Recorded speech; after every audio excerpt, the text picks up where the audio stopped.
fotosintetik bakteria. Kalau di Jepang kan ditemukan di Thailand ya. Ya. Di Thailand ditemukan Oleh seorang petani Thailand, dia memformulasikan bahan ini menggunakan telur ayam. Nah, dan kita di sini menggunakan telur keong mas atau telur yang telur apa saja yang ke telur apa cacing ke telur apakah, yang penting telur. Karena yang kita butuhkan itu protein yang ada dalam telur. Oke, jadi yang pasang temukan di sini itu menggunakan telur keong mas ya? Iya, ini saya menggunakan telur keong mas. Oke. Karena bahannya mudah didapat dan juga gratis. Oke. Halo Pak Son, ini saya temukan beberapa postingan yang ada di akun Facebooknya Pak Son terkait dengan pupuk organik dan pestisida ya. Iya. Itu yang saya lihat Pak Son adalah pelaku ya, untuk membuat pupuk dan pestisida tersebut. Itu bagaimana motivasinya Pak Son sampai membuat pupuk organik sendiri? Itu pertamanya saya mengikuti pelatihan di Bogor selama 6 bulan. Di situ saya mendapatkan beberapa materi dan juga ilmu-ilmu yang dibagikan. Tahun berapa itu? Itu tahun 2017. Ya, lanjut. Nah, setelah itu saya dikirim kembali ke sini, kemudian saya mulai mencari bahan-bahan yang ini, kemudian saya formulasikan secara ini pribadi. Di situ saya menemukan beberapa bahan yang ada di sekitar Melaka. Salah satunya ini saya buat dari telur keong mas. Ini namanya fotosintetik bakteri. Ini bahannya dari telur keong mas, bisa diganti dengan telur ayam dan vicin atau ajinomoto. Kegunaannya untuk apa itu Pak Son? Ini fungsinya untuk mempercepat proses pertumbuhan tanaman, kemudian menahan panasnya global, merangsang pertumbuhan akar, kemudian membuat tanaman rasa asli makanan begitu. Fungsinya masih banyak lagi. Kemudian saya temukan lagi ini biasanya jual di toko-toko pertanian, tapi mereka menggunakan 3 mikroba, artinya efektif mikroorganisme 4. Kalau yang ini kita hanya menggunakan 1 mikroba. Bahannya ini saya buat dari bonggol pisang atau umbi pisang. Ini manfaatnya sebagai dekomposer atau starter mikroba untuk pembuatan pupuk organik cair. Kemudian saya temukan lagi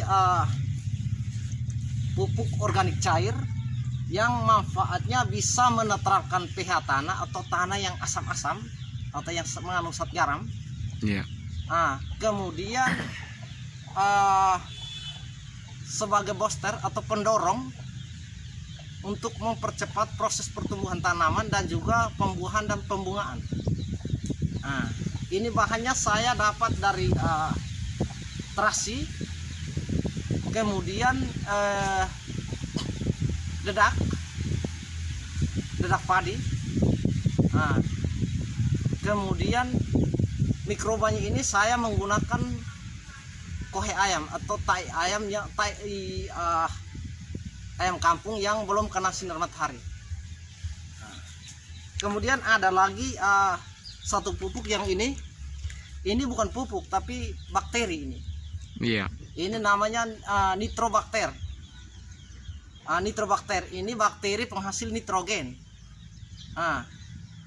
Bahannya itu saya ambil dari tanah pupuk kandang yang sudah mengandung tanah sekitar kurang lebih 1 tahun begitu.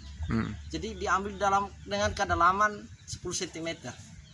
Jadi manfaatnya itu meningkatkan unsur nitrogen atau bisa menggantikan pupuk urea jika diaplikasikan secara rutin.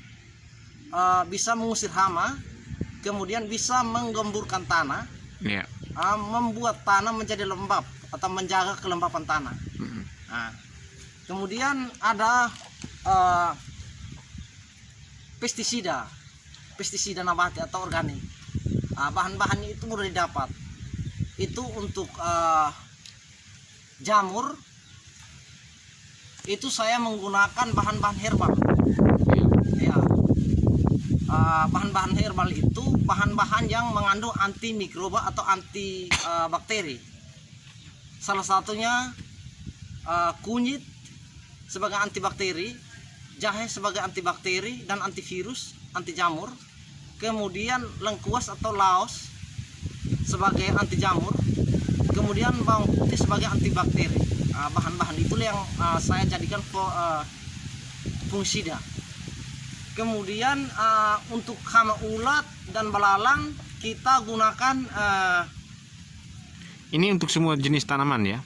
Ya, untuk semua jenis tanaman, termasuk untuk manusia juga bisa dikonsumsi kalau untuk fungisida ini. Ya. Karena bahan-bahannya dibuat secara alami, bahan-bahannya tidak mengandung residu kimia. Berapa jenis yang sudah ditemukan, Pak Son? Untuk pestisida atau pupuk organik? Pupuk organik dan pestisida. Itu semuanya sudah mencapai 300 lebih formula yang saya temukan. Apa perbedaannya dengan yang ada di pabrik, Pak Son? Sebenarnya tidak ada perbedaan. Karena bahan-bahan yang diproduksi di pasaran itu sebenarnya bahan yang ada di sekitar kita. Iya. Ya. Jadi Pak Son memanfaatkan itu ketimbang mengeluarkan anggaran untuk membeli di toko. Ya. Setelah saya membuat beberapa pupuk dan pestisida, selama 3 tahun saya tidak membeli pupuk organik cair dan juga pestisida. Adapun saya beli tapi itu untuk menjaga-jaga karena sudah masuk dalam serangan hama yang ini sudah parah, baru saya bisa ambil. Ya. Hasilnya bagaimana kira-kira selama ini?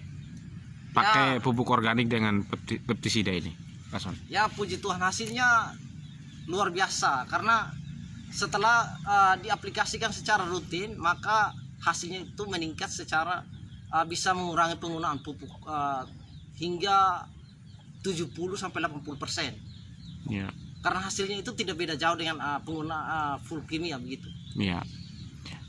Katanya ada meneliti ya, ada penelitian juga ya, terkait dengan pupuk organik ya. Dan sudah diuji secara di laboratorium. Itu benar ya, Pak Son? Ya. Bagaimana ceritanya itu? Itu pertama saya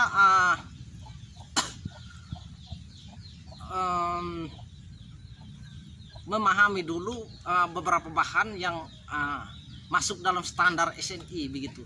Yeah. Itu saya tidak bisa sebutkan satu persatu karena bahannya secara masih dalam rahasia. Harapannya Pak Son dengan penelitiannya Pak Son kira-kira bagaimana?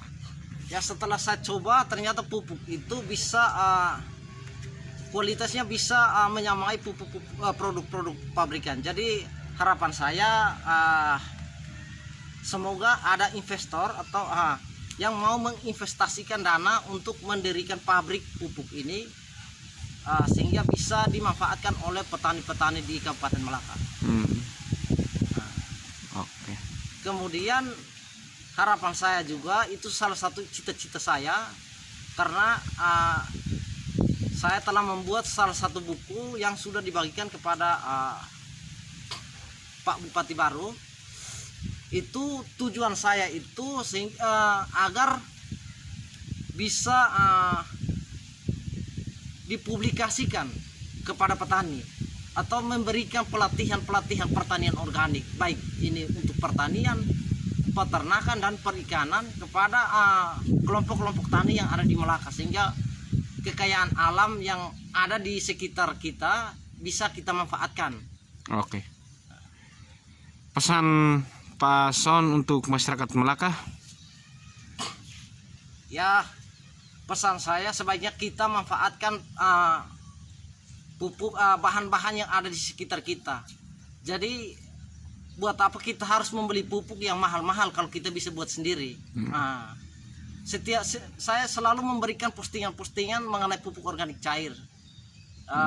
Tujuannya masyarakat bisa mempelajari postingan-postingan saya itu sehingga bisa memformulasikan sendiri. Ya. Oke. Terima kasih Pak Son.